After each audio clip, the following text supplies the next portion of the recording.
सध्या नवीन रोग आलाय जळका रोग, तिकडं आलाय का? सगळीकडेच येते. त्याची लक्षणं सांगा: पोटात दुखणे, मळमळ होणे, करमत नसणे, डोकं जड होणे, दुसऱ्याची प्रगती बघून पोटात गोळा उठणे, जळका रोगाचे लक्षण आहेत. लक्षणं सांगितले, औषधे सांगावं लागेल ना. ह्याचं औषध महाराष्ट्रात एकाच गावात भेटते, कधी गेले ते घेऊन या. 500 रुपयाच्या आसपास औषधाची किंमत आहे. त्या गावचं नाव आहे दिहू, डॉक्टरचं नाव आहे तुकोबारायण, औषधाचं नाव आहे गाथा. गाथा हे रामबाण औषध आहे.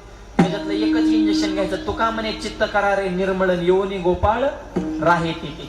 चित्त निर्मळ ठेवा म्हणजे जळाजळी होणार नाही. आणि आपली माणसं मोठी करा, शिका. गायक, वादक, परिसरात कीर्तनकार, एखादं दुकान टाकलं, व्यवसाय टाकला, बिझनेस टाकला, करा ना आपल्याने सहकार्य. आपल्या एकमेकाच्या तांगड्या ओढू नका, त्याच्या तांगड्याला धरून जागा जळू नका. शेजारी मोठा झाला म्हणजे आपण मोठा झालो अशी भावना प्रत्येकाच्या अंतःकरणात असावी. ही जळकी प्रवृत्ती सोडून द्या. म्हणजे आयुष्यात कधी कोणावर जळाला नाही, देव सुद्धा त्याची कधी झाडा जडती होऊन देत नाही. म्हणून